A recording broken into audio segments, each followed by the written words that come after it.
ራሳችሁን ተቀቡ፣ ፊታችሁን ታጠቡ እና አብይ ጾም ጉዞ ነው። የ40 ቀን ጉዞ ናት። የት ነው የምንደርሰው? ሄደን 40 ቀን ጾመን ቅድስት ዘወረደ እንደዚህ ያልና የት ነው የምንደርሰው?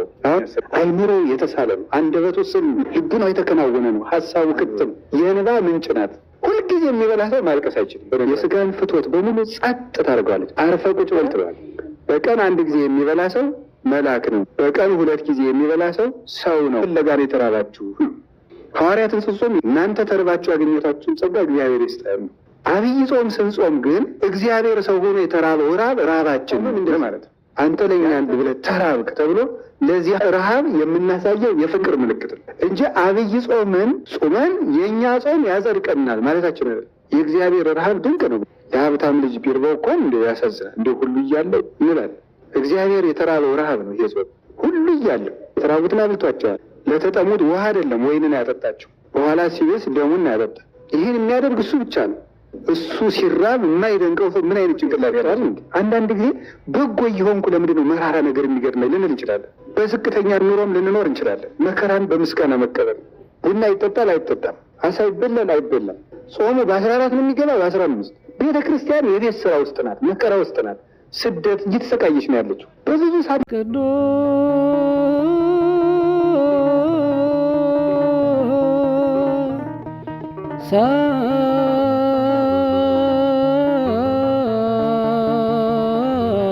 ከልከል ነው። ተከልኦተ ብእሲ እመብል የሰው ልጅ በጊዜ እውቅ በታወቀ በተሰፈረ በተለካ ጊዜ ከመብል መከልከሉ ጾም ይባላል። በታወቀ ጊዜ ጾም ማለት ባጭሩ መከልከል ማለት ነው። ፍትሕ መንፈሳዊ አንቀጽ 15 ቁጥር 1 ላይ እንደተጻፈው ጾም መከልከል ነው። መከልከል ነው ጾም። ይሄ ፍቹ ዝም ብሎ ዘይቤያዊ ፍቹ ነው። ግዕዙ ወደ አማርኛ ሲተረጎም ነው መከልከል የሚሆነው። መንፈሳዊ ፍቹ ግን ጾም ምንድን ነው? ጾም ምን ይመስላችኋል? ጾም ሰማያዊ መልካችንን መጠበቅ ነው። ሰማያዊ መልካችንን እኛ የተፈጠርነው በማን መልክ ይመስላችኋል? ኦሪት ዘፍጥረት ምዕራፍ 1 ቁጥር 26 ላይ እንደተጻፈው በማን መልክ ነው የተፈጠርነው? በእግዚአብሔር መልክ ነው የተፈጠርነው። በእግዚአብሔር አርአያና መልክ ከተፈጠር እግዚአብሔር ይበላል አይበላም? ጥያቄው ራሱ መልሱ እንጂ አይበላም አይደል እንዴ? ይበላል አይበላም? አይበላም። እና ምን ጾመው ወደ የትኛው መልካችን ለመሄድ ነው? እግዚአብሔርን መስለን ስለተፈጠር ወደማይበላው መልካችን ለመሄድ ነው። መጨረሻ ላይ መንግስተ ሰማያት እንበላለን አንበላም? አንበላም። እና ወደዚያኛው ዝግጅት እያደረግን ጾም ማለት ወደ ትክክለኛ መልካችን መመለስ ማለት ነው። ወደ ተፈጥሯችን መመለስ ነው። ይሄ የሚበላው ስጋ ራሱ መጨረሻ ላይ በማይበላ ህይወት ነው የሚኖረው። ስለዚህ እግዚአብሔርን ወደምንመስልበት መልክ መሄድ ነው ጾም ማለት። ሰማያዊነት ነው። ይላችሁ የኛ ኦርቶዶክሳዊ ተዋሕዶ ቤተክርስቲያን ስንዱ እመቤት የሆነችው እናታችን ከዓመት ካሉት ቀናት የምታበዛው ምኑን ነው? በቃ ጠቅላላው ህይወታችን ማንን ወደ መምሰል እንዲያርግ ነው። አሁን ብዙ ሰው ምን ይላል? እንዴ ኦርቶዶክስ መሆን ያደክማል። ምክንያቱም ጾሙ ቀኑ ምንድን ነው? በጣም ብዙ ነው። ስለ አብይ ጾም 55 እሺ፣ ጾመ ሐዋርያት 40 እስኪ እናድርገው። እሺ በሉ ደግሞ 95 ጾመ ነቢያት 44 139 መጣ። ፍልሰት 16 ነነዌ 3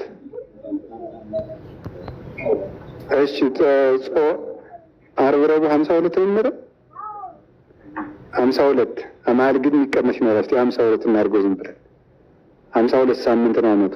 ስንት ይመጣል? ይህን ያህል ጾም አላት ከአመቱ ማለት ነው። እና ምንድነው አመት ሙሉ እንዳንበላ የምታደርገን እች ቤተክርስቲያን ነው። የለም ልጆች የሚሻላችሁ ማንን ትመስሉ ነው? ፈጣሪያችሁን ብትመስሉ ነው። ይሄማ መብላቱ የማን ነው? የበሬ ነው። የበሬ የአህያ የፈረስ ነው። እግዚአብሔርን ብትመስሉ ነው የሚሻላችሁ። እንደው ለመቆም እንስሳነቱንም አንዳንድ ጊዜ ምን አድርጉት ነው ብሉ።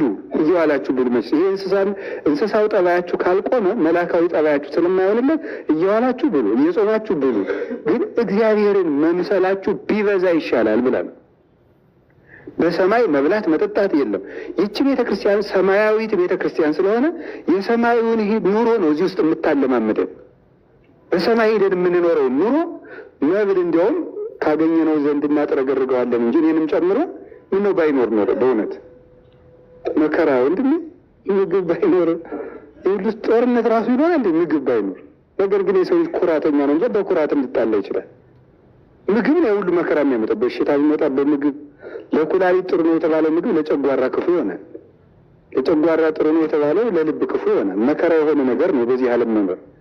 እና ለምንድን ነው ግን ቤተክርስቲያን እንዲህ የምታደርገው ሲባል መልአካዊ እና ቅዱስ ወግሪስ ሲናገር ምን ይናገራል? በቀን 1 ጊዜ የሚበላ ሰው መልአክ ነው። በቀን 2 ጊዜ የሚበላ ሰው ሰው ነው። በቀን 3 ጊዜ የሚበላ ሰው እንስሳ ነው ይላል። በቀን 1 ጊዜ የሚበላ ምንድን ነው? መልአክ ይበላል አይደለም? መልአክ ይበላል እንዴ? በቀን 1 ጊዜ ምንድን ነው? አብዛኛው ህይወቱ ወደ ምን ያደላ ነው ማለት ነው? ወደ መልአካዊ ህይወት ያደላ ነው። በቀን 1 ጊዜ የሚበላ መልአክ ነው። 2 ጊዜ የሚበላስ ተመስገን። 3 ጊዜ የሚበላውስ እንስሳ ነው። ወደ እንስሳነት እየወረድ ነው። ከ3 ጊዜ ወደ 2 ጊዜ ስትቀንሰው ሰው ትሆናለህ። ወደ 1 ጊዜ ሲያመጡት ደግሞ አባቶቻችን የሚኖሩት በገዳም ዘግተው ትርምት እያዙ የሚኖሩት ደግሞ እነሱ ምን ይሆናሉ? መልአክ ይሆናሉ ማለት መልአክ ይሆናሉ። ጾም ማለት ይሄ ነው። ጾም የሚጾም ሰው ስጋሁ ለጸዋሚ እይትካህሎ ከመይኑም ኩላ ሌሊተ ፊልክስዩስ ሲናገር መጽሐፈ መነኮሳት የጾመኛ ሰው ሰውነት ሌሊቱን ሙሉ ተኝቶ ማደር አይቻለውም ይላል። ጾም የትጋት ምንጭ ነው። ትጋት የሚገኘው ከጾም ነው። ሰው በልቶ ትጉ ሊሆን አይችልም። እንዲያውም በጣም ምን ያደርጋል መሰላችሁ? ሰው ሲበላ ምንድን ነው የሚያደርገው? ሰውነት አይምሮ ጭምር ምግብ በመፍጨት እንደሚሳተፍ ታውቃላችሁ አይደል? ልብም ጭምር አይምሮም ጭምር ይሳተፋል። እና ጭንቅላት ይሄ አይምሮአችን አስተዳዳሪ ነው። እንዳበምኔታችን ማለት ነው። ጭንቅላት ምንድን ነው? አስተዳዳሪ ነው። ማንን የሚያስተዳድር? እጅን፣ እግርን፣ ኩላሊትን፣ ሳምባን፣ አጠቃላይ ሰውነትን ማንም የሚያስተዳድር? ይሄ ነው የሚያስተዳድረው። እና ሆድ የምን አካል ነው? አንድ ግዛቱ ነው። የማን? የጭንቅላት። እና ምግብ አጥብቆ ሲሰጠው ምግብ መፍጨት በግዛቱ ውስጥ በጣም ከፍተኛ ስራ ስለሆነ እዚያ ላይ ይጠመዳል። እዚያ ላይ ሲጠመድ ማሰብ አይችልም ነው። ማሰብ አይችልም። ምክንያቱም ያንን ግዛቱን በማስከበር ተጠምዷል ማለት።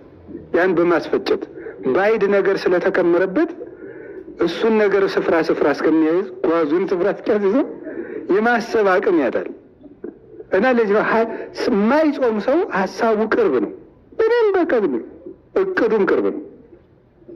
እና እንቅልፉ መከራ ነው። ስለዚህ ምን ይላል? አይምሮ ሰውነትን ማንቃት አንድ ስራ ይሆንበታል። ምግቡን ደግሞ ትእዛዝ ሰጥቶ ማስፈጨት አንድ ስራ ይሆንበታል። ስለዚህ ምን ያደርጋል? ሰውየውን ተኛ፣ ቆይ ምግቡን ልፍጨውና ምን ያደርጋል? አስተኝቶ ይፈጫል ማለት ነው። ሰውየውን ያስተኛና ምግቡን ስለሚፈጭ ሰውየው በዛ ጊዜ መነሳት ያቅተዋል ማለት ነው። እና የጾመኛ ሰው ሰውነት ንቁ ነው ይላል። ጾም እማ ለጸሎት እታ ለአርምሞ ወጥንት ለኩሉ ገር ሰናይ። የጸሎት ማር ይስሐቅ ሲናገር ነው ጾም ምንድን ናት አለ? የአርምሞ ምኗ ናት? እህቷ ናት ይላል። ታላቅ እህቷ ናት። አርምሞን ዝም ማለትን፣ መረጋጋትን፣ መስከንን የምታመጣው ማን ናት? ጾም። እማ ለምን? ለጸሎት። የጸሎት እናቷ ናት። ደግሞ ጸሎትን የምትወልዳት ማን ናት? ጾም ናት። ይህ ጾም ሰው ጸልይ ነው የሚያሰኘው። አይምሮ የተሳለ ነው። አንደበቱ ስም ነው። ልቡናው የተከናወነ ነው። ሀሳቡ ክት ነው። ስለዚህ የጸሎት እናት ናት። ነቃላ ነው። የእንባ ምንጭ ናት። ሁልጊዜ የሚበላ ሰው ማልቀስ አይችልም። በነገራችን የሚጾም ሰው ነው። አሁን ከዓለም እኮ ተቃራኒ ነው። የዚህ ዓለም ነገር እኮ እና ክርስትና እንደተቃረኑ የሚኖርም።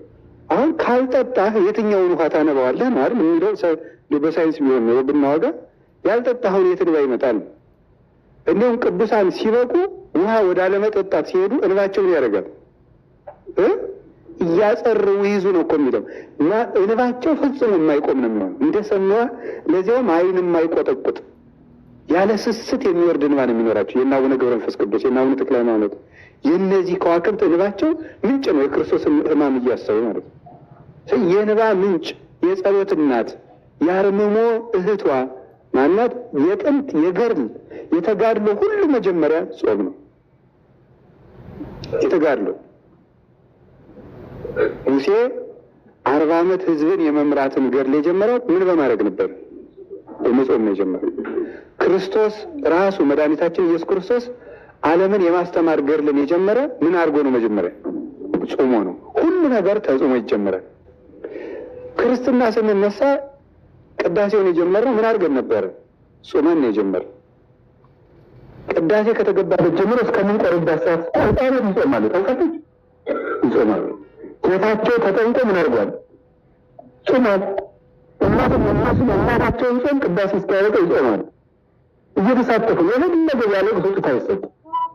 ቅዳሴ ያን መጾም አለባቸው። ጾም መጀመር ነው።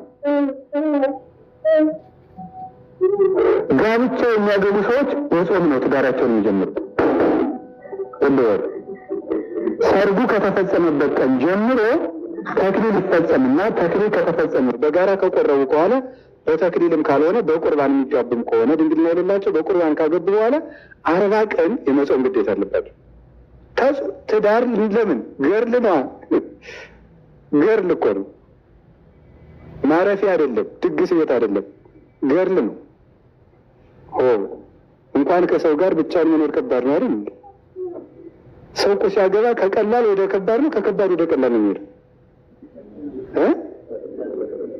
ከቀላል ወደ ከባድ ነው የሚሄደው። ሌላ ሰው ጋር ጨምሮ እንዲያ ማለት ነው። የሌላ ሰው ጭምር ሀሳብ ዱሮ እንዳሰብክ ትተኛለህ፣ እንዳሰብክ ትበላለህ፣ እንዳሰብክ ትተኛለህ፣ እንዳሰብክ ትነሳለህ። ሰው ስትጨምር ግን እንዳሰብክ ነው። የት ነው የምትሄድ? ጠያቂ አለ ማለት ነው። አለቃ አለ፣ ተቆጣጣሪ። ስለዚህ ገርል ነው፣ ትዳር ገርል ነው። ገርሉን የምትጀምረው ጾመህ ነው። 40 ቀን ይጾማል። አሁን ብዙ ትዳር ፍቅር የሌለው ከንቱ ትዳር የሆነበት ምክንያት እንደተጋባ አይጾሙም። ስለዚህ ረድኤተ እግዚአብሔር ይለያቸዋል ማለት ነው። 40 ቀን ግን ከተጋቡበት ቀን ጀምሮ 40 ቀን ይጾሙና በ40ኛው ቀን ስጋው ደግሞ እንደገና ተቀበለው ሰርግ ይደረጋል። መደገስ ይችላል፣ አለመደገስ ይችላል። ምክንያቱም ክርስቶስ 40 ቀን ከጾመ በኋላ የት ተገኘ? ሰርግ ቤት ውስጥ ተገኘ ማለት ነው። ስለዚህ እሱም ገርል ነው። ምንኩስና ምንድን ነው? ገርል ነው አይደለም? ገርል ዋናው ገርል። ምንኩስና የሚጀመረው ምን ተደርጎ ነው? ተጾሞ ነው። አንድ ሰው ከመነኮሰ በኋላ ስንት ቀን ይጾማል? ከመነኮሰበት ቀን ደግሞ 40 ቀን ይጾማል። 40 ቀን ለዚያውም ልብሱን ሳያወልቅ ሰውነቱን ሳይታጠብ። እንዲያውም አብዛኛው የመነኩሴ መከራ ያለች 40 ቀን ውስጥ ነው። ስቃይ የሆነም ፈተና ማለት ነው። ጠቅላላ የዲያብሎስ ጦርነት የሚከፈተው እዚህ 40 ቀን ውስጥ ነው። አሁን ይህን ማስረዳት አይቻልም። የመነኮሰ ብቻ ነው የሚያውቀው። ብቻ እንዳለው ማሳወቅ ግን ጥሩ ነው። አለው ብቻ ማለት ዝም ብሎ ማለት ምን ያህል ነው መጠኑ? መንኩሳችሁ ወቁት አልላችሁ ነገር። እሱም በጾም ነው የሚጀምረው። ክህነት ሲሰጥ በጾም ነው የሚጀምረው። አሁን ይኖር አለ እንጂ አባቶቻችን ዲቁና ሰጠው ለዲያቆኑ ምን ይሰጡታል? ጾም ይሰጣል። ቅስና ሰጠው ለቄሱ ምን ይሰጡታል? ጾም። ክህነት ገርል ነው፣ ለሱም ጾም ይሰጣል። ሁሉም በጾም ነው የሚጀመረው። ለምን? መዳረሻችን ጾም ነው። መንግስተ ሰማያት ውስጥ የጾም ኑሮ ነው፣ ያለ መብላት ኑሮ ነው።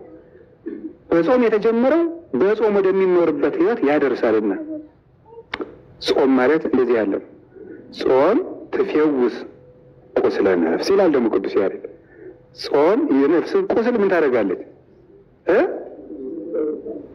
ትፈውሳለች። ወታጸምም ፍትወታተ ኩሉ ዘሥጋ፣ የስጋን ፍትወት በሙሉ ጸጥ ታደርገዋለች። አርፈ ቁጭ በል ትለዋለች። ማና እንዲያ የምታደርገው ጾም። የነፍስን ቁስሏን የምትፈውሳት ጾም ናት ተብሏል። እንግዲህ ፈውስ ነው፣ ምንጭ ነው ብያቸዋለሁ። መላካዊ ህይወት ነው፣ እግዚአብሔርን የሚያስመስል ህይወት ነው፣ የመንግስተ ሰማያት ኑሮ ነው ጾም። ለዚህ ነው የምንጾመው። ፍኖተ ክርስቶስም ነው። የገድል መነሻም ነው። የጸሎት ምንጭም ነው። አጋንንትም አይወዱም። ልንገራችሁ፣ አንድ ሰው ገበታ አለ። ገበታው ውስጥ ውሃ እርጥብ ሲሆን ነው ደረቅ ሲሆን ነው ትንኝ የሚመጣው? እርጥብ ሲሆን ነው አይደለም? አዎ እርጥብ ሲሆን ነው። እንደዚህ ሁሉ ከማይጾም ሰው ሰውነት ማን ይሰበሰባል? አጋንንት ይሰበሰባሉ።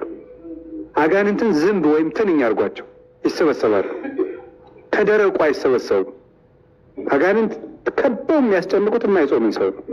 የሚጾምን ሰው አይፈትንም ማለት እንዳልሆነ ሁሉ ማለት ነው። እሱ ራሱን የቻለ ጎዳና አለው። ስለዚህ ያስጨንቃሉ። ጥያቄ፣ እሳት እየነደደ እንጨት ብንጨምርበት እሳቱ ምን ያደርጋል? ይጨምራል። እንጨቱን ወጣ ብናደርገውስ ይጠፋል እንዴ እሳቱ? አዎ። እንጨት ምንድን ነው? ምግብ። እሳት ምንድን ነው? እንደዚያ ነው። ስለዚህ እንጨቱን ወጣ ስናደርገው እሳቱ ምን ያደርጋል? ይጠፋል ነው። ጾም ታጸምም የተባለ እንደዚህ ነው። ጨጭ ነው የምታደርገው፣ እረፍ የምትለው እንጨቱን መቀነስ ነው። ይሄ ነው ጾም። ከዚያ አብይ ጾም እንፈታ ነው። አብይ ጾም ደግሞ ታላቅ ጾም፣ ከጾም ደግሞ በላይ ታላቅ ጾም የተባለው ጾም ነው። ይሄ ለምንድን ነው አብይ ጾም ታላቅ ጾም የተባለው የሚለው? እንግዲህ አብይ ማለት ታላቅ ማለት ነው። ጾም ነው፣ ፈታ ነው። ጾም ማለት ይሄ ነው ብለናል። አብይ ጾም ታላቅ ጾም ነው። ለምንድን ነው ታላቅ ጾም የተባለው? የመጀመሪያው የጾመው ምንድን ነው? አብይ እግዚአብሔር ነው የጾመው። አብይ እግዚአብሔር መዝሙር 145 ቁጥር 5 ላይ መዝሙር 146 ቁጥር 5 ላይ አብይ እግዚአብሔር ወአብይ ኃይሉ ወአልቦ ሁልቁ ለጥበቢሁ ይላል። እግዚአብሔር ታላቅ ነው፣ ኃይሉም ታላቅ ነው፣ ለጥበቡም ቁጥር ስፍር የለውም ይላል። እግዚአብሔር ታላቅ ነው፣ ኃይሉም ታላቅ ነው፣ ለጥበቡም ቁጥር ስፍር የለውም። እግዚአብሔር ታላቅ ነው፣ አብ ነው። ኃይሉም ታላቅ ነው፣ ወልድ ነው። ለጥበቡም ቁጥር ስፍር የለውም፣ መንፈስ ቅዱስም። ስለዚህ እግዚአብሔር ታላቅ ነው፣ ኃይሉ ታላቅ ነው ሲባል ክርስቶስ የእግዚአብሔር ኃይል ይባላል። አንደኛ ቆሮንቶስ ምዕራፍ 1 ቁጥር 26 ላይ እንደነገረን እስመ ክርስቶስ ኃይል እግዚአብሔር ውእቱ፣ ክርስቶስ የእግዚአብሔር ኃይል ነው። የእግዚአብሔር ኃይል ይባላል። የአብ ኃይሉ ይባላል፣ ክንዱ ይባላል። የሰው ኃይሉ በክንዱ እንዲገለጥ የአብ የመንፈስ ቅዱስ ኃይላቸው በወልድ ተገልጧልና ይላሉ ሊቃውንቱ። ስለዚህ አብይ እግዚአብሔር ታላቅ የሆነ ገናናው እግዚአብሔር የጾመው ጾም ስለሆነ አብይ ጾም ይባላል። ደስ አይላችሁ? እግዚአብሔር የጾመውን ጾም መጾም ማለት ነው። ንጉሱን ተከትሎ መዝመት ማለት እኮ ነው። ዘመቻችን አጋንንትን ለመዋጋት ነው። ንጉሱን ተከትሎ የምንከተለው ንጉስ ደግሞ በረሃብ ብንከተለው ጦም የሚያሳድር አይደለም። ራሱን የህይወት እንጀራ አድርጎ የሚመግብ ነው። ከክርስቶስ ጋር የጾመ የሚመገበው ክርስቶስም ከክርስቶስ ጋር የጾመ ሰው ስለዚህ ገናና ጾም የሚያሰኘው የምንጠግብበት ነው። የምንጠግበው ክርስቶስም ነው። ከንጉስ ጋር የተራበ ንጉሱ በነገሰ ጊዜ የንጉስ ማየት ይሳተፋል። ከክርስቶስ ጋር የተራበ ሰው ክርስቶስን መመገብ ይችላል። ይሄ ጾም የምንራበው ከክርስቶስ ጋር ነው። ጾመ ነቢያትን ስንጾም ነቢያትን የእናንተ ረሃብ ረሃባችን ነው ማለታችን ነው። እናንተ ጽድቅ ፍለጋ የተራባችሁ ነው፣ እንሳተፋችኋለን። አባቶቻችን ሐዋርያትን ስንጾም የእናንተ ረሃብ ረሃባችን ነው። እናንተ ተርባችሁ ያገኘታችሁን ጸጋ እግዚአብሔር ይስጠን ነው። አብይ ጾም ስንጾም ግን እግዚአብሔር ሰው ሆኖ የተራበው ረሃብ ረሃባችን ነው ለማለት ነው። ያንተ ረሃብ ረሃባችን ነው ማለታችን ነው። ይሄን የምንሳተፈው የክርስቶስን ረሃብ። ስለዚህ ንጉሥ ክርስቶስ ስለ ጾመ አብይ ጾም ይባላል። በገጠር ሁዳዴ ጾም ይባላል። ሁዳዴ ጾም ሰምታችሁ ታውቃላችሁ አይደል? ሁዳድ ማለት የንጉሥ እርሻ ማለት ነው። ሁዳድ ኮድድ፣ ኮደደ፣ መቆደድ ይላሉ እነሱ ናቸው። እንደልኩት ልታስኮድደኝ ነው ይላል። ሁዳድ ድርሻ ሄዷል ገሌ ከተባለ የትልቅ ሰው የባለስልጣን እርሻ ሊያርስደዋል ማለት የንጉሥ እርሻ። በዚያ መቅረት በጣም ከባድ ነው። እዚያ እርሻ የቀረ ሰው ሊኖር ነው ላይኖር ነው። ምክንያቱም የማን እርሻ ነው? የንጉሥ እርሻ ነው። እና ሁዳዴ ጾም ሰፊ እርሻ ማለት ነው። የንጉሥ እርሻ ሰፊ ስለሆነ አገሩ ሁሉ ነው የሚሰማራበት። ይሄ የንጉሥ ክርስቶስ እርሻ ነው። ይሄ ጾም ንጉሥ ክርስቶስ የጾመው ሰው ሁሉ ለንጉሱ የሚገብረው ከንጉሥ እርሻ በመገኘት ነው።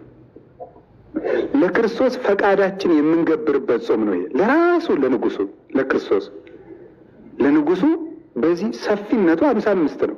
በዚህ ተገኝተን ፈቃዳችን ለክርስቶስ የምንገብርበት ነው። በነገራችሁ ላይ ስነ ምግባር አንድ ሊቅ ሲናገር ስለ ምንኩስና ሲናገር ምንኩስና ለመለኮታዊ ፍቅር የምናደርገው ሪያክሽን ነው ይላል። ማለት ምልክት ነው፣ መልስ እንደማለት ነው። አንዳንድ ቃል ስለማይገልጽ ነው ዝም ብዬ እንዳለማመጣው ማለት ነው። ግን ድሀ በሆነ ቋንቋ እያርኩት ነው። ምንኩስና ለመለኮታዊ ፍቅር የምናሳየው ግብረ መልስ ጥሩ አድርገህ ገልጸዋል። ለመለኮታዊ ፍቅር አንተ ለእኛ እንዲሆንክልን እኛም ለአንተ አንተን ፍለጋ እንዲንሆናለን እንደማለት። ብድር መመለስ አይደለም፣ ፍቅሩን መከተል ነው። ለፍቅር ምልክት ማሳየት ነው። እግዚአብሔር ለሰው ልጅ ላደረገው ፍቅር የምናሳየው ምልክት ነው። ዘመድ ይቅርብን፣ ገንዘብ ይቅርብን፣ ትዳር ይቅርብን ተብሎ አንተ ሁሉም ትተህ እንደመጣ ያንተ ፍቅር ሁሉም ያስተዋል እንደማለት ያለ ነው። ለዚህ ነው የሚመሰረት እንጂ ስጋን ለመቅጣት አይደለም። ጾምም እንደዚህ ነው። አንተ ለእኛ ብለህ ተራብክ ተብሎ ለዚህ ረሃብ የምናሳየው የፍቅር ምልክት ነው እንጂ አብይ ጾምን ጾመን የእኛ ጾም ያጸድቀናል ማለታችን አይደለም። የእኛ ጾም ያጸድቀናል ማለታችን አይደለም። ለፍቅሩ የሃይማኖት ስራ ራሱ ተግባር ስነ ምግባር ማለት አሁን አንዳንድ ሰዎች ይላሉ ከዚህ ከኛ ቤተክርስቲያን ውጭ ሆኑ ሰዎች ስነ ምግባር እንስራ እንዲናርግ ሲባል በእኛ ስራ አንድንም በእኛ ስራ አንድንም ጉጭ ማለት ግን መጎለት ግን ለዚያ ፍቅር ምልክት አለማሳየት ነው። ቢያንስ መውደዳችን እንግለጠው ነው። የምንሰግደው ለሱ ፍቅር የሱን ፍቅር ለማሳየት ነው እንጂ የእኛ ስግደት መንግስተ ሰማያትን የሚገዛልን ሆኖ አይደለም። የምንቆመው የእኛ ቁመት መንግስተ ሰማያትን ሊገዛት አይደለም። ለፍቅሩ ምልክት ማሳየት፣ በሱ የማመናችን ማህተም ማሳየት ነው። አዎ ቃልህ እውነት ነው፣ ነገርህ የታመነ ነው፣ ለእኛ መሞት የታመነ ነው። ለዚህም የምናሳየው ፍቅር ይሄ ነው። ያንን በጎ ስራ የፍቅር ውጤት ነው። እስመ ምግባራት ሰናያት የተወለደ እምፍቅር፣ በጎ ስራ የሚወለደው ከፍቅር ነው ይላል ቅዱስ ዮሐንስ አፈወርቅ በድርሳነ ዕብራውያን ሲተረጉም። በጎ ስራ ከፍቅር ነው የሚወለደው። ለምንወደው ነገር ነው በጎ መልስ የምናሳየው። ለምንወደው ክርስቶስ የምናሳየው ነው አብይ ጾም እና ትንሽ ትልቁ ሁሉንም ጾም መጾም አለበት። ይሄንን ደግሞ በተለየ የእግዚአብሔር ረሃብ ድንቅ ነው በእውነት። የሀብታም ልጅ ቢርበው እንኳን እንደ ያሳዝናል እንደ ሁሉ እያለው እንላለን። እግዚአብሔር የተራበው ረሃብ ነው ይሄ ጾም። ሁሉ እያለው ለሁሉ መስጠት እየቻለ እያበላ የተራቡትን አብልቷቸዋል። ለተጠሙት ውሃ አይደለም ወይንን ያጠጣቸው፣ በኋላ ሲበስ ደሙን ያጠጣ። እሱ ሲራብ የማይደንቀው ምን አይነት ጭንቅላት ያለው ሰው ነው? ያንን ይዘን ነው የምንጾመው። ስለዚህ ካሳ የተካሰበቀ ነው። 40 ቀን ለአራቱ ባህሪያታችን የካሳው ካሳ ነው። ሁለተኛ አብይ የሚያስብለው ለዚህ ነው። ለእኛ የተደረገ ትልቅ ካሳ ነው። አንደኛ በማንነቱ አብይ እግዚአብሔር ነው የጾመው። ሁለተኛ ትልቅ ካሳ የተካሰበት ነው። በልተን ላመጣነው ዕዳ ጾሞ እየካሰልን ነበር ክርስቶስ። አንዱ ቤዛችን የሚያሰኘው ክርስቶስ ይሄ ነው። እየበላን ነበር ሞት ያመጣን፣ እሱ ጾሞ ካሳ ካሰልን እና ትልቅ ዋጋ ነው የተከፈለልን። ሶስተኛ ታላቁን ጠላታችን ነው ድል የነሳልን አይደል? በዚህ ጾም ማን ነው? ዲያብሎስ።